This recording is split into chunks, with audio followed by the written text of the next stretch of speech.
नमस्कार, आदाब, सत श्री अकाल। तो कैसे हैं आप सभी लोग? उम्मीद कर रहा हूँ आप सभी लोग एकदम सकुशल है, बहुत अच्छी तरीके से आप अपनी पढ़ाई कर रहे हैं और आगे बढ़ रहे हैं। सभी को गुड आफ्टरनून, राम राम, आदाब, नमस्कार, होली री राम राम ने आप सभी को जो है होली की हार्दिक शुभकामनाएं। जी, तो बिल्कुल जुट जाइए, एकदम जो है एकदम अच्छे तरीके से जो है हम आज यहाँ पर आपने देख ही लिया होगा, हम एकदम अच्छे तरीके से सारी की सारी बातें देखने वाले हैं 1857 की महान क्रांति के संबंधित। 1857 के अंदर अंग्रेजों के विरुद्ध एक महान क्रांति की गई थी, ठीक है, जिसके कई सारे कारण देखने को मिले थे। इससे पहले हम भारत के अंदर अंग्रेजी सत्ता की स्थापना देख चुके थे कि भारत के अंदर किस प्रकार से अंग्रेजी सत्ता की स्थापना हुई थी, ठीक है। उसके बारे में जो है हम पूरी बातचीत जो है वो बहुत अच्छे से कर चुके थे कि किस तरीके से भारत के अंदर अंग्रेजी सत्ता की स्थापना हुई, कैसे ये आगे बढ़े, ठीक है, किस तरीके से ये जो है आगे बढ़े, और वो सारी की सारी जो है बातें हमने ऑलरेडी देखी।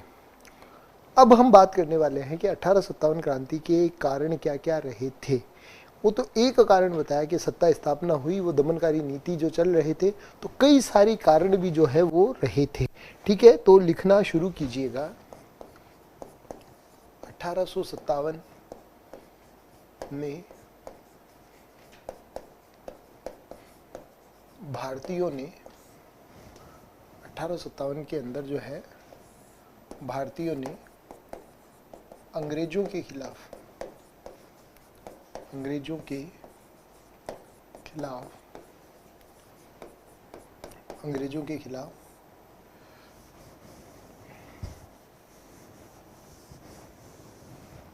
एक बड़ा विद्रोह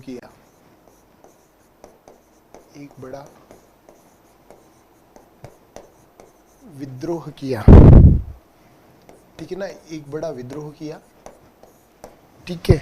और ये ही 1857 की क्रांति कहलाती है, जिसके निम्न कारण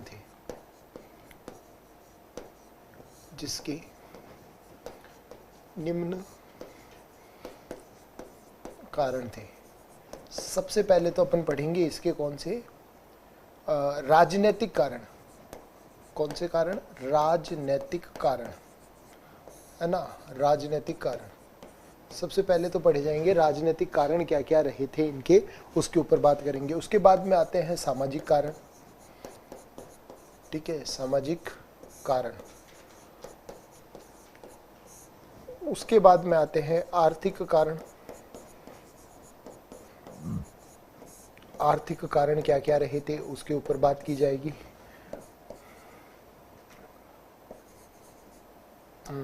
आर्थिक कारण के बाद में सैन्य कारण, ठीक है, सैनिक कारण, और एक लास्ट के अंदर आएगा तत्कालीन कारण, ठीक है, तत्कालीन कारण। आजी तत्कालीन कारण का मतलब होता है कि एक ऐसा कारण जिसे तुरंत प्रभाव से क्रांति शुरू हो गई थी, ठीक है, वक्त से पहले क्रांति शुरू हो गई थी, ठीक है। तो यहाँ पर जब अपन बात कर रहे हैं तो ये विभिन्न प्रकार के कारण देखने को मिलते हैं 1857 की क्रांति के अंतर्गत। ये विभिन्न प्रकार के कारण हमको देखने को मिलते हैं। राजनीतिक कारण थे, सामाजिक कारण थे, आर्थिक कारण थे, सैन्य कारण थे, ठीक है, और जो है तत्कालीन कारण भी हमको देखने को मिलते हैं, जिसके अंदर हम सबसे पहले जो पढ़ने वाले हैं वो पढ़ने वाले हैं कौन सा? राजनीतिक कारण। सबसे पहले हम किसको पढ़ेंगे? राजनीतिक कारणों को पढ़ेंगे। अब देखिए अंग्रेजों ने क्या किया, मैंने बताया था कि अंग्रेजों ने सहायक संधि के तहत लगभग संपूर्ण भारत के ऊपर जो है अपना हस्तक्षेप जारी कर दिया था। इन्होंने जो है हस्तक्षेप जो है स्थापित कर दिया था अपना, मतलब कई सारी रियासतों, सहायक संधि जो लेकर आए थे ना, मैं सहायक संधि के बारे में भी लिखवा दूंगा। सहायक संधि भारत के अंदर सर्वप्रथम तो लेकर आया था एक फ्रांसीसी गवर्नर जनरल था, डुप्ले। इसीलिए भारत के अंदर सहायक संधि का जनक जो कहा जाता है वो फ्रांसीसी गवर्नर जनरल डुप्ले को कहा जाता है। किसको कहा जाता है? डुप्ले को ही कहा जाता है, फ्रांसीसी गवर्नर जनरल डुप्ले को कहा जाता है, ठीक है बेटा। फ्रांसीसी गवर्नर जनरल डुप्ले जो था वही सहायक संधि। अब ये होती क्या है सहायक संधि? भारत के अंदर कई सारी रियासतें थी और उन रियासती राजाओं को पेंशन पर भेज दिया गया, ठीक है, एक तरीके से कईयों को तो पेंशन पर भेज दिया गया। कुछ राजाओं के साथ सहायक संधि की गई, जैसे मैं एक किसी रियासत का राजा हूं, एक रियासत का राजा लोकेश है, एक रियासत का राजा जो है अरविंद है, ठीक है, उनको उनके पास अंग्रेज गए, जैसे मेरे पास आए, मेरे को कहा राजा जी आपको माथा पोड़ी करने की जरूरत नहीं है, आपके ऊपर अगर कोई भी आक्रमण होता है तो हम देख लेंगे, बस आप तो हमारी एक सेना की टुकड़ी अपने पास रखो, बाकी सैनिक भी तो रखते ही हो, उनका भी तो खर्चा उठाते हो, एक सेना की टुकड़ी हमारी रह जाएगी तो क्या हो जाएगा, ठीक है, आप तो एक हमारी सेना की टुकड़ी रखो, एक पॉलिटिकल एजेंट अपनी रियासत के अंदर रखो, हम आपके आंतरिक मामलों में हस्तक्षेप नहीं देंगे, हम सिर्फ बाह्य सुरक्षा करने का काम करेंगे, ठीक है, हम तो क्या करेंगे, आपको बाह्य सुरक्षा करने का काम करेंगे, ठीक है, किसी भी प्रकार से और हम आपको दिक्कत पैदा नहीं करेंगे। राजा जी ने सोचा हाँ यार के कुछ करना ही नहीं पड़ेगा, इन्हीं के ऊपर रहेगा आक्रमण, अरे बाहर युद्ध होंगे ही नहीं ना, पास वाले, जैसे मैंने ये नाम लिया लोकेश, मेरा पड़ोसी राज्य जो है उसका राजा लोकेश माली, ठीक है बेटा, जय करनी है ना, जय मां करनी, ठीक है। अब ये जो है लोकेश के पास में भी जाकर ऐसी संधि कर ली। अब जब आस पड़ोस में सबसे अंग्रेजों ने संधि कर ली तो आस पड़ोस वाले आक्रमण करेंगे क्यों, युद्ध होगा ही नहीं। इनका मेन उद्देश्य था आंतरिक मामलों में हस्तक्षेप देना, कहीं पर भी इनको छोटी सी भी चूक देखने को मिलती ये उस क्षेत्र के ऊपर क्या कर लेते, कब्जा कर लेते, छोटी सी भी चूक देखने को मिलती उस क्षेत्र के ऊपर क्या कर लेते थे, कब्जा कर लेते थे। यानी सहायक संधि जो यही थी कि ये हस्तक्षेप नहीं करेंगे, लेकिन इन्होंने हस्तक्षेप करना शुरू कर दिया था। तो राजनीतिक कारणों के अंतर्गत ही हम थोड़ा सा पढ़ लेंगे किसको, सहायक संधि को, ठीक है। सहायक संधि किसको पढ़ेंगे, सहायक संधि, सहायक संधि। ये संधि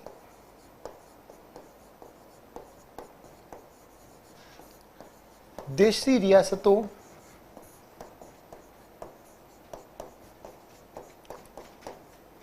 के साथ की जाती थी, देशी रियासतों के साथ की जाती थी, जिसके तहत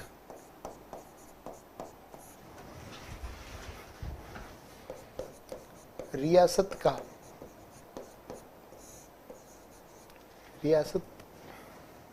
की सुरक्षा का जिम्मा,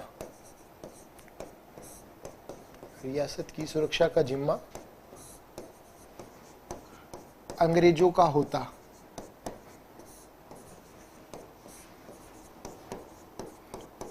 था, ठीक है। इस संधि से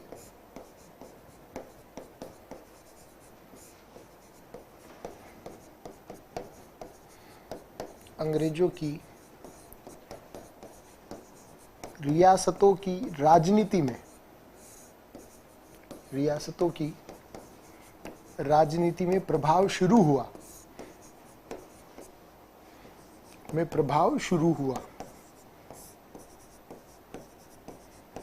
ठीक है। हालांकि अब देखो आप लोगों से सवाल सीधा ये पूछा जाएगा कि भैया सहायक संधि का जनक भारत में किसको माना जाता है, तो भारत में सहायक संधि का जनक माना जाता है लॉर्ड डुप्ले को, जो कि फ्रांसीसी गवर्नर जनरल था, पर वो असफल रहा था। हालांकि भारत में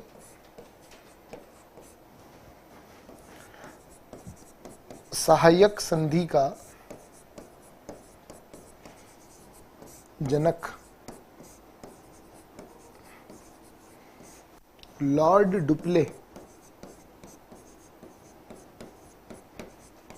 ये भारत में फ्रांसीसी गवर्नर जनरल था, 1642 में आया था, फ्रांसीसी गवर्नर जनरल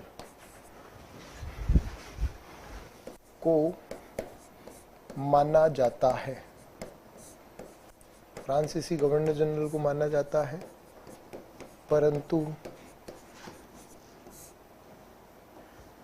ये असफल रहा था, परंतु ये क्या रहा था बेटा, असफल रहा था, ठीक है। फ्रांसीसी गवर्नर जनरल को माना जाता है, हाँ ठीक है। तो ये सारी की सारी, सर सेकंड लाइन समझ में नहीं आई, कौन सी, रियासतों की राजनीति के अंदर आ गए ना, कि भले मतलब वहां पर उनकी सेना रख रही है, पॉलिटिकल एजेंट रियासतों के अंदर इनका एक रह रहा है, तो रियासती राजनीति के अंदर इनका प्रवेश हो चुका है। ठीक है, प्रभाव प्रारंभ लिख सकते हो, ठीक है, शुरू हुआ लिख सकते हो, ओके बेटा।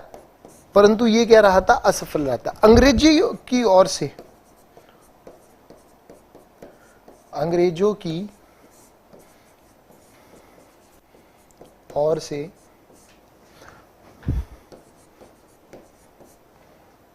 अंग्रेजों की ओर से सहायक संधि की शुरुआत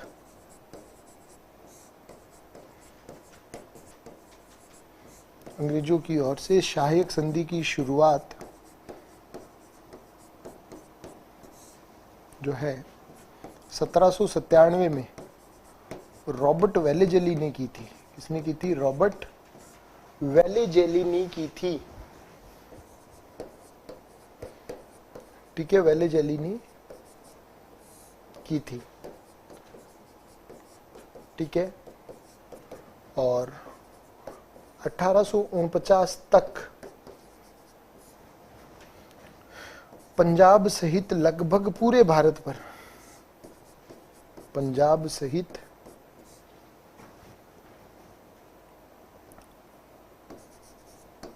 पूरे भारत पर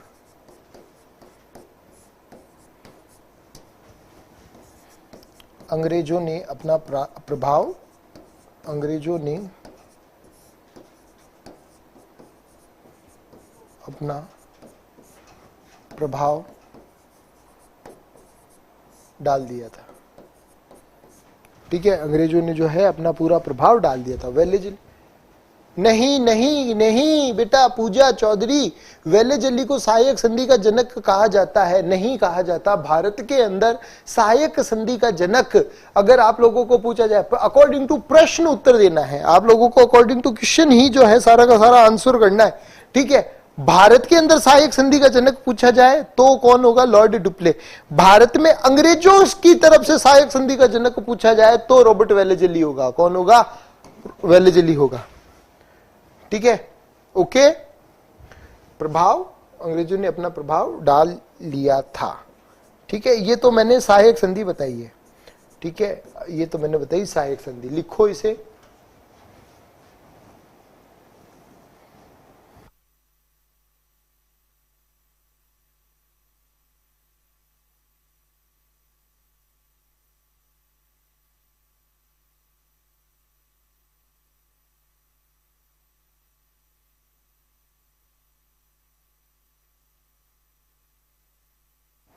रॉबर्ट नहीं, रिचर्ड वेलेजली था।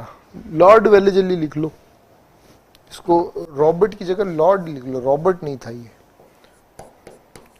रिचर्ड वेलेजली था।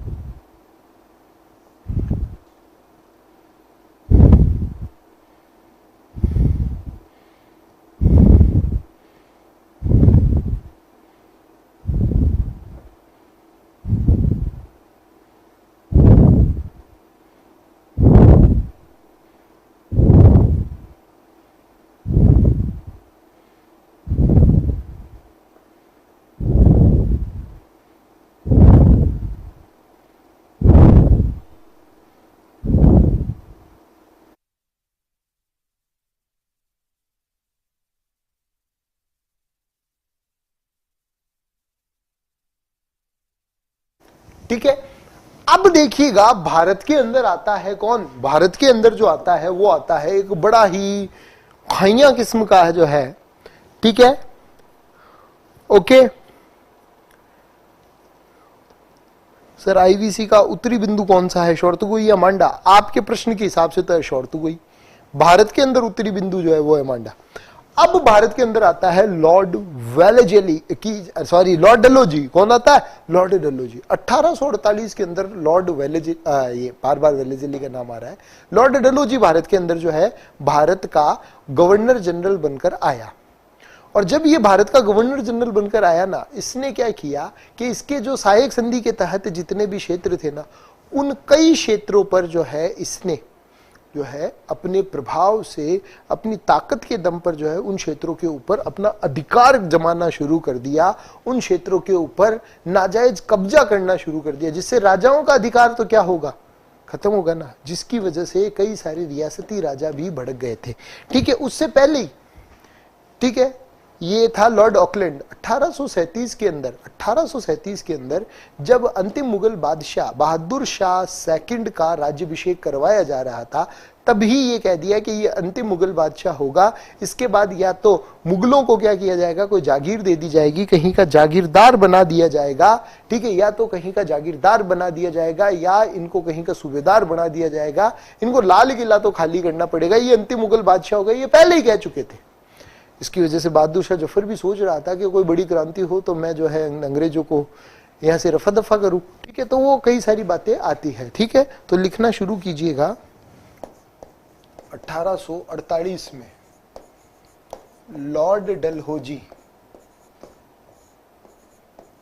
1848 में लॉर्ड डलहौजी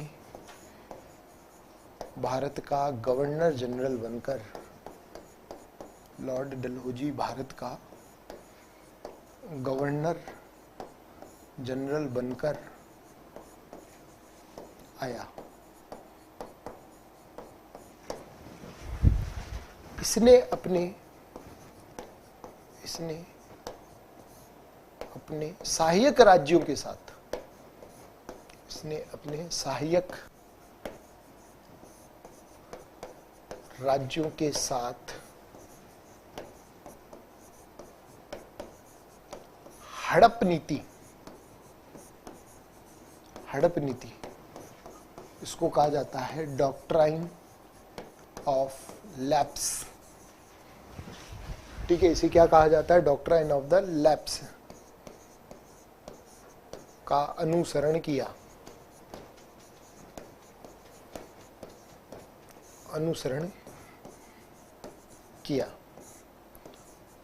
वह निम्न छोटे छोटे आधारों पर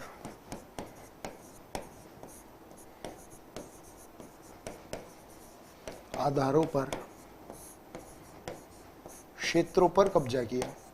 छोटे छोटे आधारों पर ही इसने क्या कर दिया था, क्षेत्रों पर कब्जा करना शुरू कर दिया था। ये आधार कौन से थे, एक तो देखिए वो था गोद निषेध नीति, ठीक है, एक तो कौन सा था, इसी के तहत हड़प नीति के तहत ही आती है।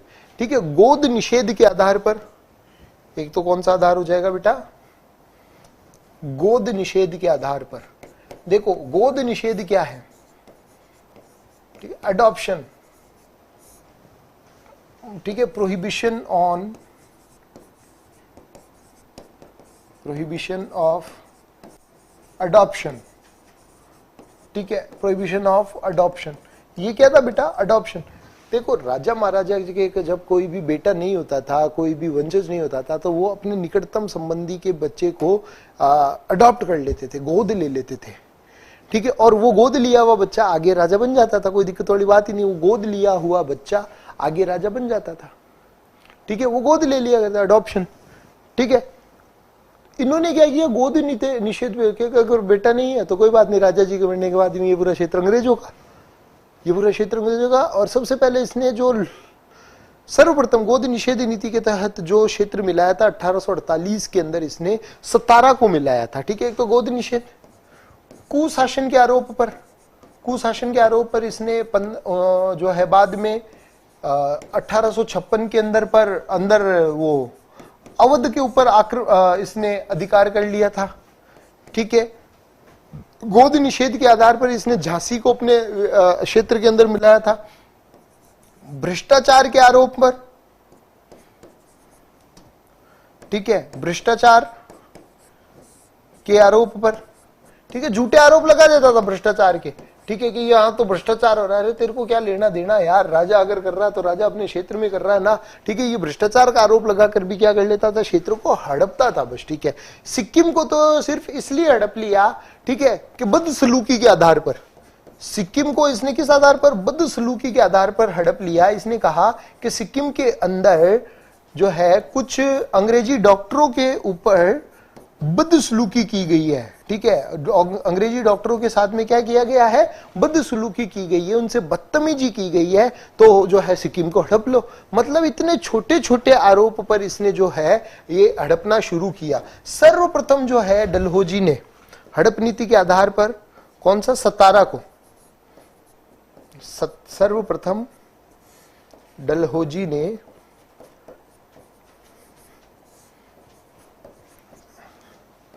हड़प नीति के तहत, हड़प नीति के तहत सतारा महाराष्ट्र के अंदर स्थित है, सतारा महाराष्ट्र को अधीन किया।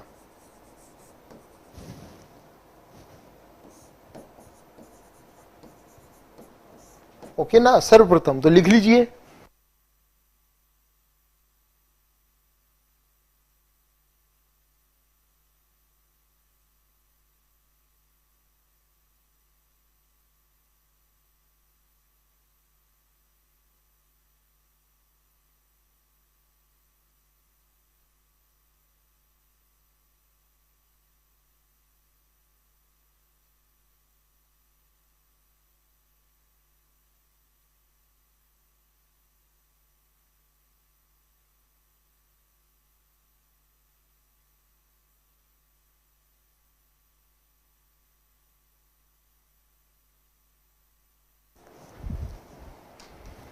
ओके बेटा, तो यहां पर जो है इनको, इसने सबसे पहले कौन से क्षेत्र को अधीन किया था, सतारा को। और जो है इसी क्रम में उदयपुर, उदयपुर मध्य भारत का क्षेत्र वाला है, उदयपुर, ये मेवाड़ नहीं है, उदयपुर संबलपुर, उदयपुर संबलपुर जेतपुर, बगाट,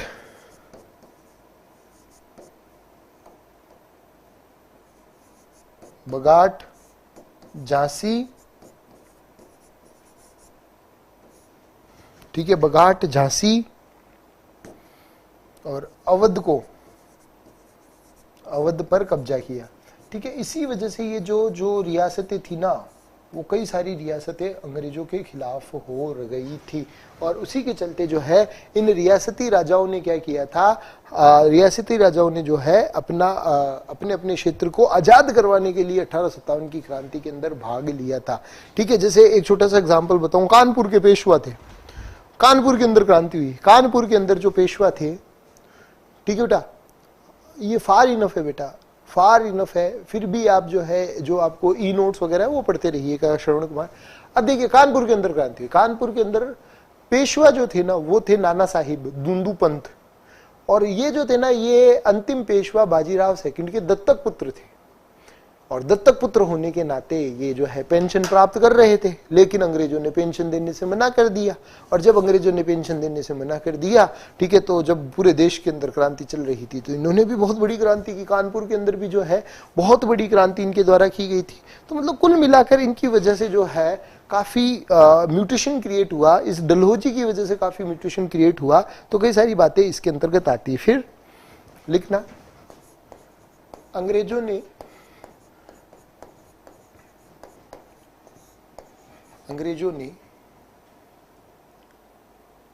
घोषणा कर दी थी कि, अंग्रेजों ने घोषणा कर दी थी कि बहादुर शाह सेकंड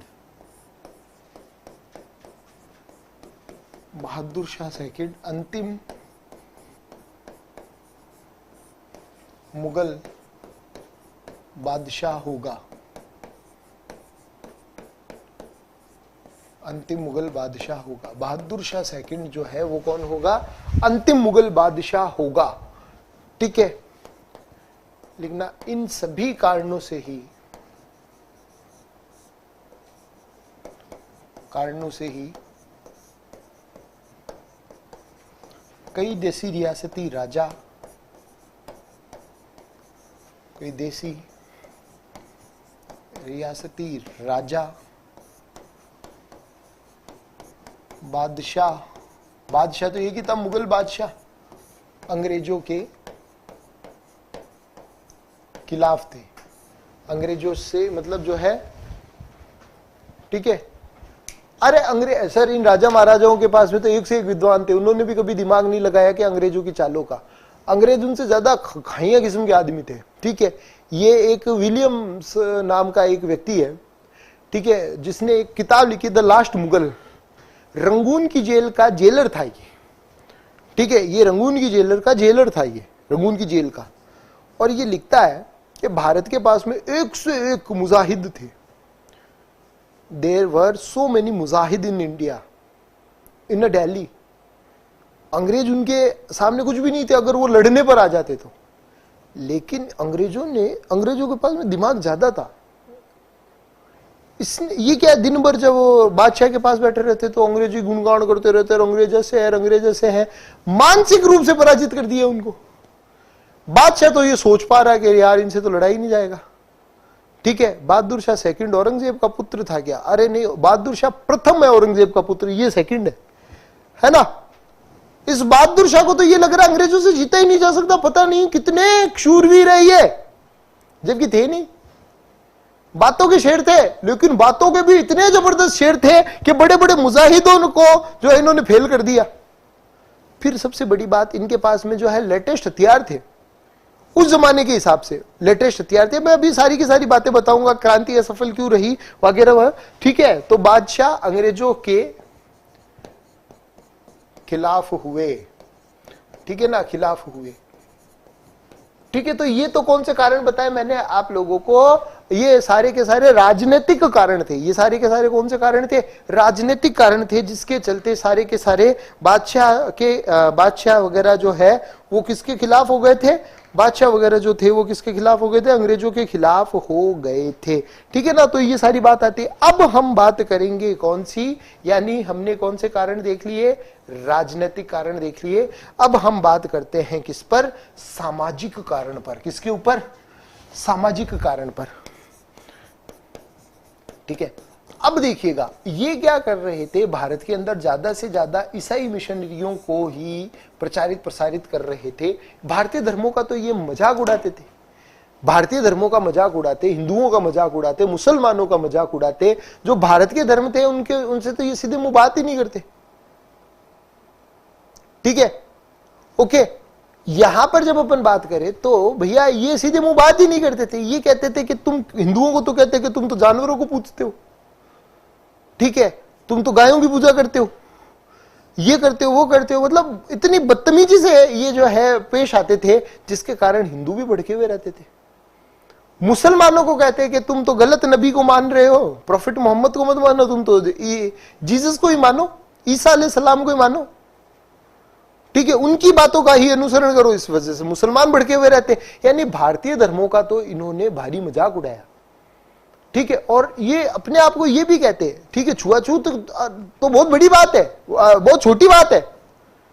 ये कहते हैं कि भैया हमें ईश्वर ने तुम जैसे, अभी गलत शब्द निकल जाता मेरे मुंह से, ठीक है, कि ईश्वर ने तुम जैसे छोटे लोगों का उद्धार करने के लिए, ठीक है, उद्धार करने के लिए हमको ईश्वर ने भेजा है। अरे भाई, मैं तुमको कह दूंगा तुम्हारी तो खुशनसीबी है, मैं तुम्हें पढ़ा रहा हूं, ये है वो है वो है, मैं तो यह फालतू की बातें करने लग जाऊं यहां पर। अरे बेटा, कोई खुशनसीबी नहीं है कि मैं पढ़ा रहा हूं, मैं नहीं तो कोई दूसरा आएगा, ठीक है, मैं नहीं तो दूसरा आएगा, ठीक है। और अगर मैं तुम्हें पढ़ा रहा हूं तो उसका मेरे को पे प्राप्त हो रहा है बेटा, मैं कोई एहसान थोड़ी कर रहा हूं तुम पर।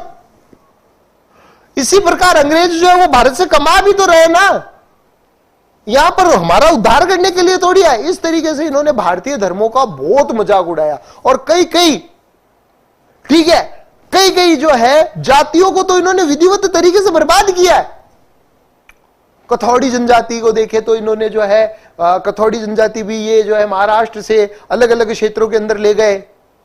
कई सारी जातियां जो है, कई सारी छोटी छोटी जातियां जो थी ना, उनको तो इन्होंने बहुत बुरी तरीके से बर्बाद किया। आदमियों को शराब पीने की लत लगा दी, औरतों को जबरदस्ती वेश्यावृत्ति के अंदर धकेला गया, जिससे भारतीय समाज का क्या होता है, वहां पर नुकसान होता है।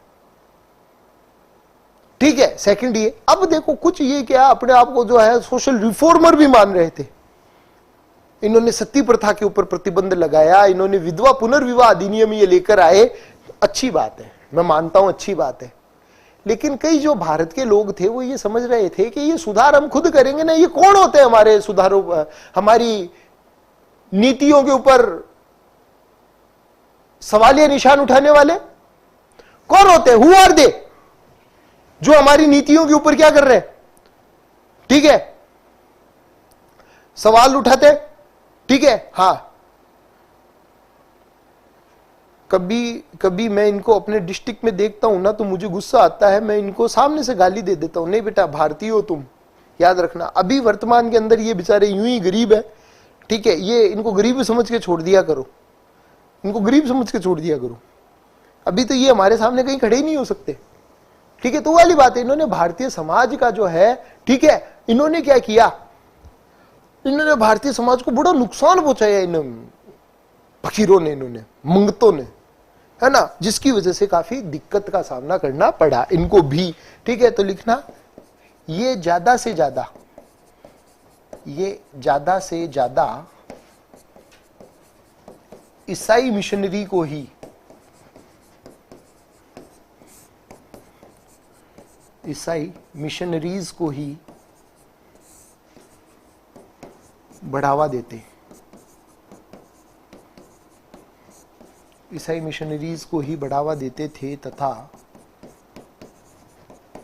भारतीय धर्मों व समाज तथा भारतीय समाज व धर्मों का मजाक उड़ाते थे।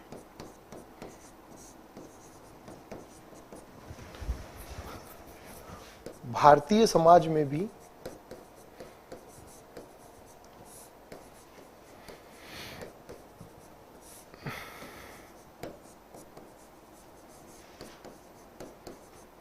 पाश्चात्य संस्कृति को बढ़ावा दिया। ठीक है, जिससे भारतीय समाज में पतन होने लग गया।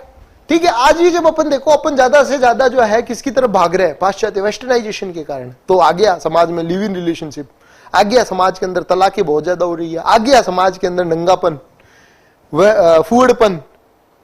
ठीक है, अरे भैया हम छोटे थे ना तो गाली बकना तो बहुत बड़ी बात है। ये देखो, ये बच्चा एक कह रहा है कि इनको गाली पल्ले नहीं पड़ती। अरे बेटा, इनको गाली पल्ले नहीं पड़ती तो लेकिन तेरी तो जुबान खराब होती ना बेटा, गाली नहीं देनी चाहिए, तेरी तो जुबान खराब होती है ना।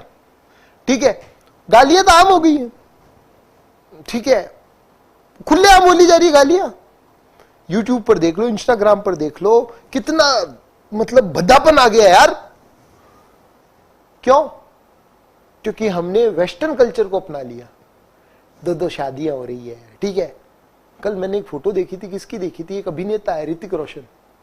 ऋतिक रोशन अपनी गर्लफ्रेंड के साथ में था और साथ में उसकी पूर्व पत्नी अपने बॉयफ्रेंड के साथ में थी। सुजैन खान जो है वो अपने बॉयफ्रेंड के साथ में थी। बच्चे पता ही नहीं कहां है। इट्स नॉट आवर कल्चर बेटा, it's not our culture, it's a western culture. कपड़ों के अंदर वेस्टर्न कल्चर आ गया, सब में वेस्टर्न कल्चर आ गया। तो भैया ये लायक समाज पतन की तरफ जा रहा है। कुछ तो लिहाज करो युवाओं, कुछ तो लिहाज करो। आज मैं पता नहीं मैं क्यों बहुत ज्यादा ना जो है भावों के अंदर विभोर हूं, भावों के अंदर विभोर हूं। मुझे मतलब अंदर से दर्द हो रहा है, मुझे अंदर से दर्द हो रहा है कि हमारा कल्चर कहां जा रहा है। और इन कल्चर को मतलब नेस्त नाबूद करने वाले, इस कल्चर को दीमक की तरह भुनने वाले जो है वो कौन थे?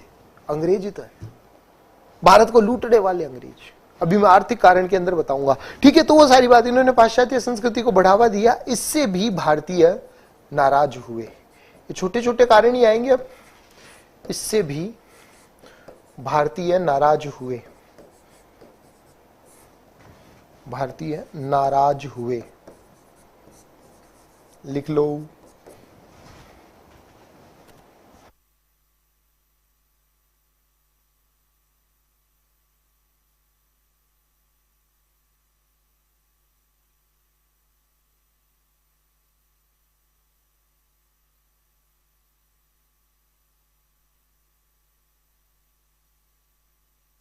ठीक है, लिख लिया, आगे बढ़ूं। अब बढ़ते हैं आर्थिक कारणों की तरफ। ठीक है, अंग्रेज जो थे ना, वो ज्यादा से ज्यादा अपनी ईस्ट इंडिया कंपनी को ही फायदा पहुंचाने का कार्य करते। ठीक है, ज्यादा से ज्यादा ईस्ट इंडिया कंपनी को फायदा पहुंचना चाहिए, बस अपना काम बनता, भाड़ में जाए जनता। ठीक है, ईस्ट इंडिया कंपनी को ज्यादा से ज्यादा फायदा पहुंचना चाहिए। ठीक है, और जो है इन्होंने भारत को, ठीक है सर जी, प्रेजेंट टाइम में तो कल्चर को हम ही खराब कर रहे हैं, तो क्यों कर रहे हैं? अंग्रेजों के प्रभाव में आकर ही तो कर रहे हैं, हम कर रहे हैं तो क्यों कर रहे हैं? अंग्रेजों के प्रभाव में आकर ही तो कर रहे हैं बेटा, है ना? तो अब क्या कह सकते हैं बेटा? ठीक है, अंग्रेजों के प्रभाव में आकर ही कर रहे हैं अपन। तो कई सारी चीजें आती बेटा इसके अंतर्गत, जो है इसके ऊपर हमको जो है ज्यादा ध्यान देने की जरूरत है बेटा, है ना? अब देखो, आर्थिक कारण ज्यादा से ज्यादा ये ईस्ट इंडिया कंपनी को ही बढ़ावा देते। भारतीय उद्योग धंधों को तो इन्होंने लगभग खराब कर दिया था, सत्यानाश कर दिया था। क्या कर दिया था? सत्यानाश कर दिया था पूरा का पूरा। ठीक है, अब जैसे मैं कोई भारतीय व्यापारी हूं, ठीक है, मैं कोई भारतीय व्यापारी हूं, तो अगर मुझे मेरा कोई प्रोडक्ट है ना विदेशों में बेचना है, तो उसके ऊपर मेरे को जो ड्यूटी देनी पड़ेगी, निर्यात कर देना पड़ेगा, वो होगा 70%, 70 से 80%। ठीक है, ओके, 70 से 80%। और अगर कोई वहां से सामान इधर आ रहा है तो उसके ऊपर 2% टैक्स। अब आप बताओ, कहां 70 कहां 2? ठीक है, कहां 70 कहां 2? कई सारे उद्योग धंधों के ऊपर इन्होंने क्या कर दिया? कई सारे उद्योग धंधों पर एकाधिकार कर दिया। चाय का बिजनेस जो है सिर्फ अंग्रेज ही कर सकते हैं, और ये आज भारत के अंदर जो सबसे ज्यादा कंज्यूम हो रही है ना चाय, ये भी अंग्रेजों की देन है। चाय पहले पी नहीं जाती थी, चाय पीते थे सिर्फ दवाई के रूप में पीते थे चाय। आजकल तो आंखें नहीं खुले चाय बिना भाई, चायडिये बने बैठे अपन तो सारे के सारे। ठीक है, अपन तो जो है क्या बने बैठे हैं? चायडिये बने बैठे। तो इन्होंने क्या किया, अब क्योंकि इनका जो था व्यापार के ऊपर पूरा एकाधिकार था, चाय पूरे विश्व के अंदर चाय जो है, ठीक है,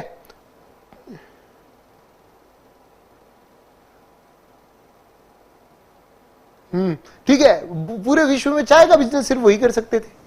तो इससे क्या होता बेटा, अगर वो चाय का बिजनेस सिर्फ वही कर सकते थे तो उनको क्या किया जाएगा? वो भारत के अंदर वो ज्यादा से ज्यादा चायडिये बनाएंगे ताकि उनका कंजप्शन बढ़ सके, उनका बिजनेस बढ़ सके। और उन्होंने इस विधिवत तरीके से भारत को आर्थिक रूप से भी जो है, वेरी गुड बेटा, हम तो प्योर है, गाय रखते हैं, मिट्टी के चूल्हे पर रोटी बनाते हैं, वगैरह वगैरह, बहुत अच्छी बात है। ठीक है, सीमा शुल्क भी बहुत अच्छी। सर हम इंडियन ब्रिटेन में जाकर रहे तो हमें चढ़ेंगे क्या, परेशान करेंगे क्या? अभी के टाइम में, अभी के टाइम में नहीं, अभी तो वक्त बदल चुका है, हालात बदल चुके हैं, जज्बात बदल चुके हैं। अब तो वो बहुत अच्छे से रखते हैं, क्योंकि वहां पर जाकर पढ़ोगे तो वहां की अर्थव्यवस्था को जो है, अर्थव्यवस्था को बढ़ावा दोगे तुम, वहां पर काम करोगे तो वहां की अर्थव्यवस्था को बढ़ावा दोगे। ठीक है, तो अभी नहीं छेड़ेंगे। अपने विराट कोहली साहब भी तो वहां पर जाकर उन्होंने घर ले लिया है, इंग्लैंड में, लंदन में ही तो रहते हैं हमारे विराट कोहली साहब। ठीक है, चीकू। ठीक है, तो ये वाली बात है। तो लिख लो, लिखना, अंग्रेज ज्यादा से ज्यादा, ज्यादा से ज्यादा east India company, east India company को ही, ईस्ट इंडिया कंपनी को ही बढ़ावा देते थे।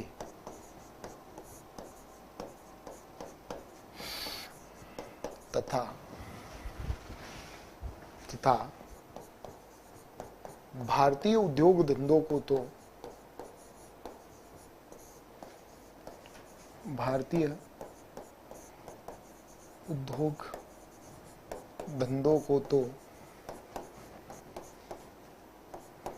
समाप्त ही कर दिया था।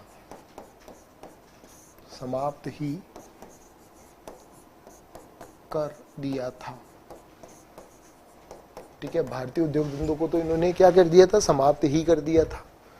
ठीक है, निर्यात कर बहुत ज्यादा था, निर्यात कर बहुत ज्यादा था, तथा आयात कर बहुत कम।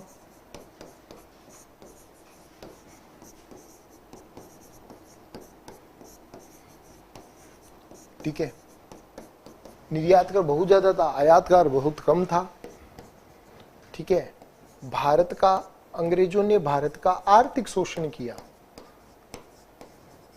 अंग्रेजों ने क्या किया? अंग्रेजों ने भारत का आर्थिक शोषण किया। आर्थिक शोषण किया। ठीक है ना, भारत का आर्थिक शोषण किया अंग्रेजों ने। ठीक है, अब देखो कैसे, जैसे आज एक छोटा सा एग्जांपल है कि हम भारतीय लोग हैं, हम टैक्स देते हैं, we are giving the tax, है ना। इनकम टैक्स देख लो आप, और भी टैक्स देख लो। अब कई जने कहते हैं यार मेरी तो इनकम 12 लाख से कम है, मैं तो टैक्स नहीं देता, आज तक ही नहीं दिया हमने। अरे मेरे भाई, एक साबुन लेकर आए ना तुम, यहाँ पर तो कुछ है नहीं, ये चलो ये बोतल लेकर आए, ये बोतल ही दिखती है मेरे को, तो ये बोतल लेकर आए, और बोतल की खरीद जो है, बोतल की जब आपने खरीदी की है, इसका बिल बना है, तो उसके ऊपर भी 18% जीएसटी कटा है। और वो 18% जीएसटी जो है वो विक्रेता खुद अपनी जेब से नहीं देगा, वो तुमसे वसूलेगा। यानी एक छोटी सी छोटी चीज तुमने खरीदी है ना, तो उसका भी टैक्स तुम्हें देना पड़ेगा। मैं तो एक छोटी सी बात कहूं कि भैया तुम्हारे घरों के आसपास एक गाड़ी आती होगी जो ये गाती होगी कि गाड़ी वाला आया घर से कचरा निकाल, गाड़ी वाला आया बोलो घर से कचरा निकाल, है ना, गाती होगी ना। वो आपके घर से जो कचरा लेकर जाती है उसका भी तुम टैक्स देते हो, तुम्हारे बिजली या पानी के बिल के अंदर जुड़कर आता है। कई कई कस्बों के अंदर तो उसकी रसीद भी कटती है। यानी फ्री में कोई काम नहीं हो रहा है, फ्री में कोई काम नहीं हो रहा है, सब चीज का टैक्स तुमसे वसूला जा रहा है। ठीक है, सब चीज का टैक्स तुमसे वसूला जा रहा है बेटा। यानी यहां पर जब अपन बात करें, जो ये टैक्स वसूला जा रहा है ना, सरकार के पास जा रहा है। अब सरकार इसका उपयोग कहां पर करती है? एकदम विशुद्ध रूप से सोचना, तुम ये मत कह देना कि भ्रष्टाचार है, वो है, वो है। सरकार इस पैसे का उपयोग जो है वो कहां करेगी? हमारे ही विकास कार्य पर करेगी ना, बाहर तो कोई पैसा नहीं जाएगा ना।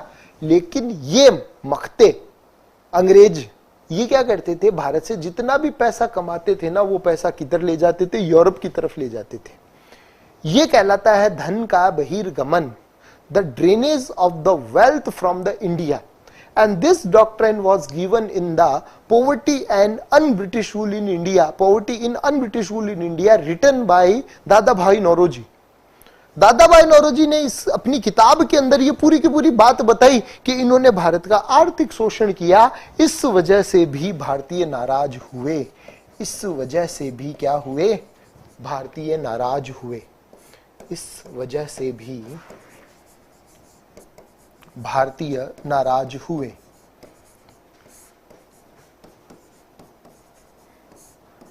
ठीक है ना, इस वजह से भी भारतीय क्या हुए? नाराज हुए बेटा। ठीक है ना, तो ये सारी बात आती है। आर्थिक कारण के बाद में हम देखेंगे, पहले चलो इनको लिख लो।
हो गया, ठीक है। अब देखेंगे सैन्य कारण, देखना गौर करना, ठीक है। सैन्य कारण यहां पर नोट करना, देखो ब्रिटिश रॉयल आर्मी थी। कौन सी आर्मी थी?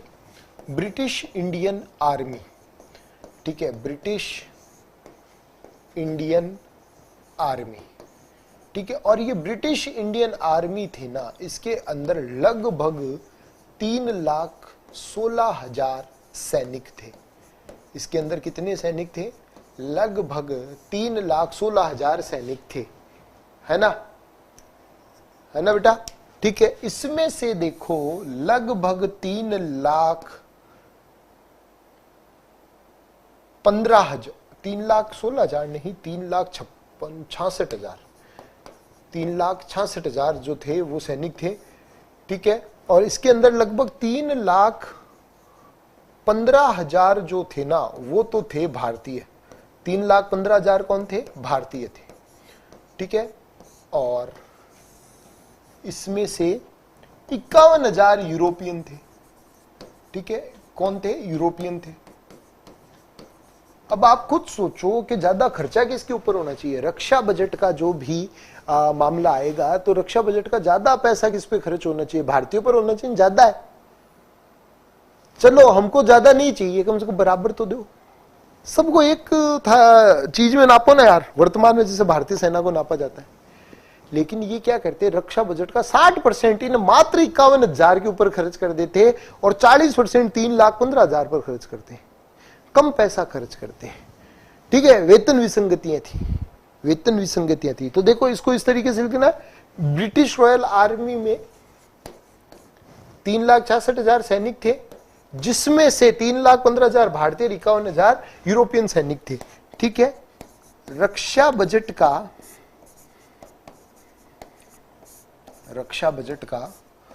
60% भाग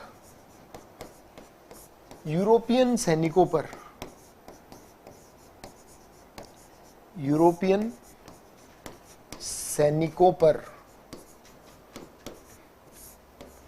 खर्च किया जाता,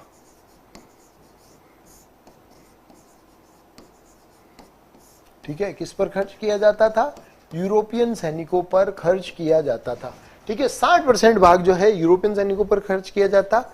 भारतीयों के साथ भेदभाव होता था। भारतीयों के साथ क्या होता था?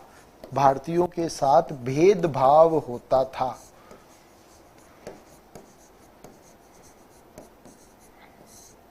भारतीयों के साथ में भेदभाव होता था, ठीक है। तथा वेतन विसंगतियां भी थी।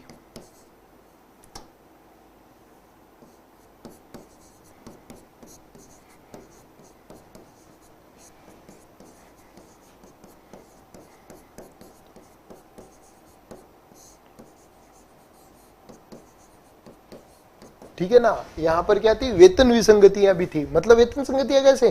कि एक भारतीय को तो कम मिलता था। भारतीय अपने पूरे जीवन काल के अंदर सर्वाधिक 179 रुपीज कमा सकता था महीना। माहवार जो है 179 रुपए कमा सकता था, हाईएस्ट उसकी जो है, मतलब बड़ी से बड़ी पोस्ट से अगर वो रिटायर हो रहा है तो 179 रुपए जो है मासिक वो कमा सकता है। लेकिन अगर कोई अंग्रेज है तो उसको तो भर्ती होते ही 180 रुपए से ज्यादा मिलते थे। तो ये तो गलत था ना बेटा, ठीक है। वेतन विसंगतियां थी, वो सारा है, ठीक है। भारतीयों को सुविधाएं भी नहीं मिलती थी।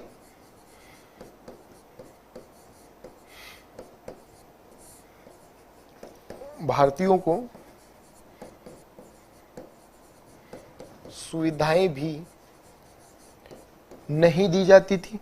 आज देखो ना आप, कितनी सुविधाएं हैं फौज के अंदर, कितनी सुविधाएं हैं, ठीक है। कैंटीन की सुविधा मिल रही है, सब कुछ सुविधाएं मिल रही है, लेकिन नहीं दी जाती थी।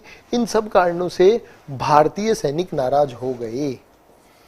इन सब कारणों से भारतीय सैनिक नाराज हुए।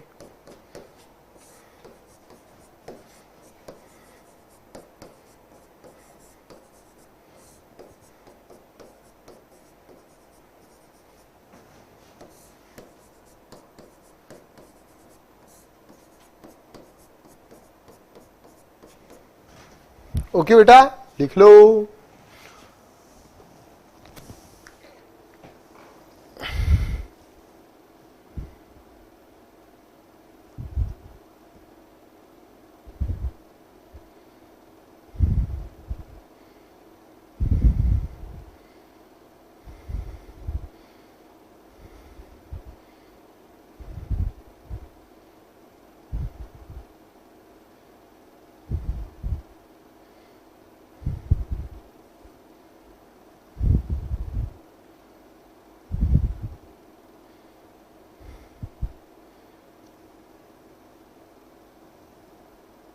हाँ बेटा और लिखूंगा।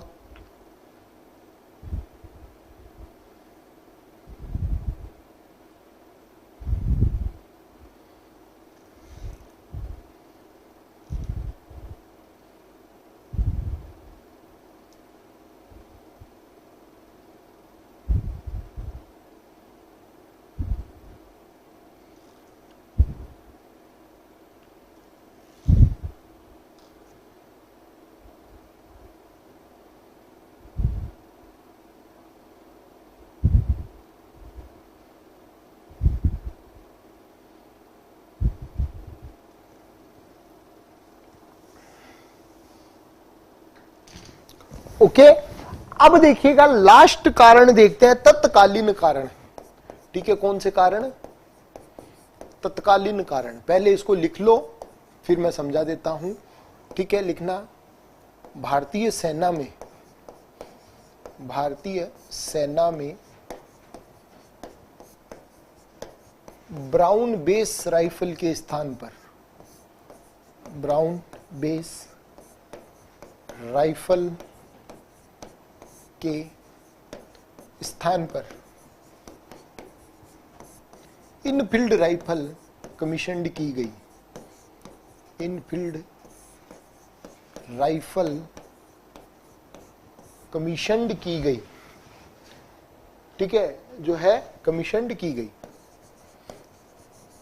यहां पे कथन निष्कर्ष वाले सवाल बन सकते हैं बेटा, इनफील्ड राइफल वाले सवाल बन सकते हैं, तो वो कई सारी चीजें इसके अंदर आएगी, आगे मैं जिक्र करूंगा इसका ना बेटा निशा।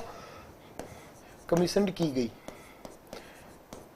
ठीक है, लिखना। इनफील्ड के कारतूसों पर, इनफील्ड के कारतूसों पर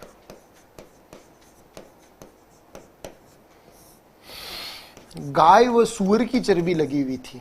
किसकी? गाय व सुअर की चर्बी लगी थी। ठीक है ना, गाय व सुअर की चर्बी लगी थी। ठीक है, और जब गाय व सुअर की चर्बी लगी हुई थी ना, इससे जो है, और इनको यूज करने से पहले क्या करना पड़ता था? काक करना पड़ता था, दांत से छीलना पड़ता था।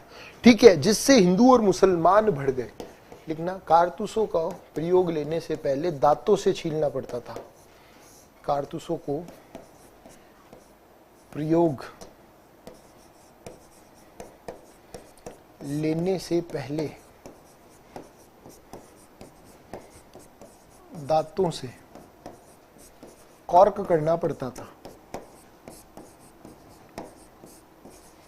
दांतों से कॉर्क करना पड़ता था।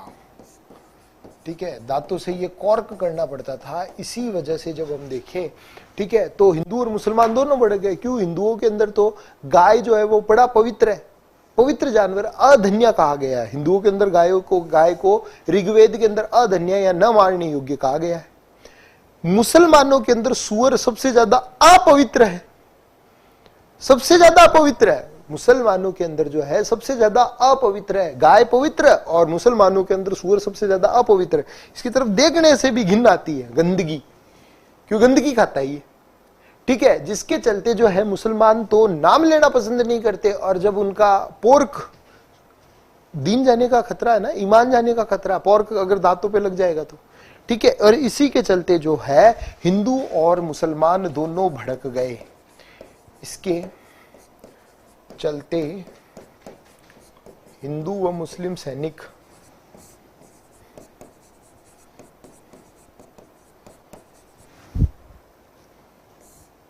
दोनों भड़क गए।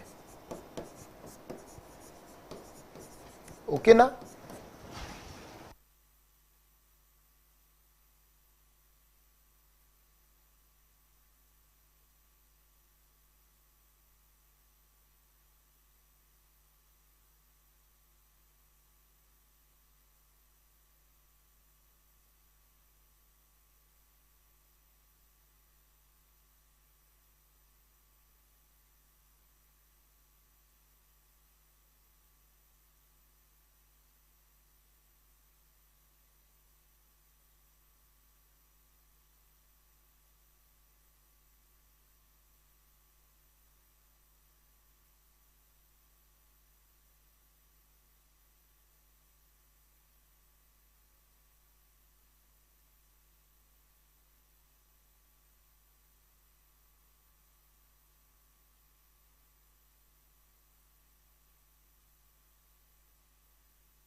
हाँ जी, ठीक है।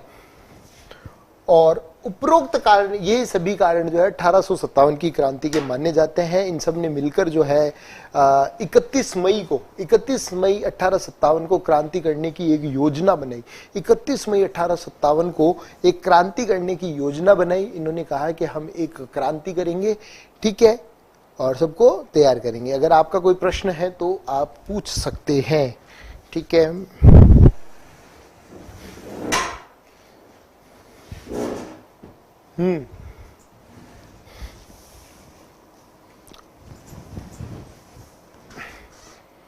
सर इनमें से क्वेश्चन कैसे बनेगा? तो क्वेश्चन जो है वो सत्य असत्य वाले पूछे जा सकते हैं, जैसे निम्नलिखित में से सत्य कथन कौन सा, असत्य कथन कौन सा है, वो सारी की सारी। हाँ,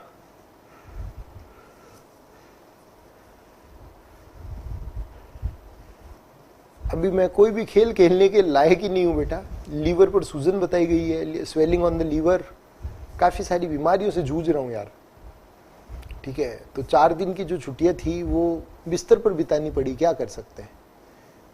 हाँ,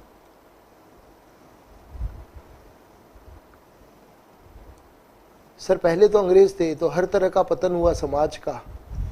आज कारण है, आज क्या कारण है पतन का आपके हिसाब से? तो बेटा वही अंग्रेजों की विचारधारा को ही लेकर चल रहे हैं अभी अपन, ठीक है, ओके। तो सारी की सारी बात 30 मई को, नहीं, मेरठ के अंदर क्रांति जो हुई थी 10 मई को हुई थी। इन्होंने 31 मई तय की थी, लेकिन मेरठ के अंदर पहले ही हो गई थी बेटा, ठीक है, मेरठ के अंदर पहले ही हो गई थी। हाँ, 1857 की क्रांति के कारण कंप्लीट हो चुके हैं।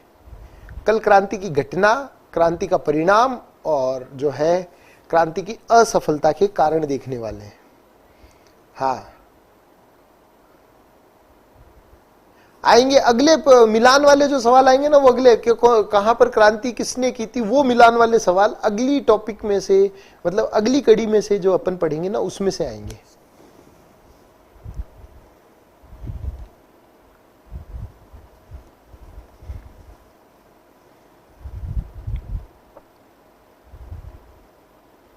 ओके, तो वक्त हो गया है आज का, आपसे विदा लेने का वक्त हो गया है। मिलते हैं अब आपसे अगली कड़ी के अंतर्गत।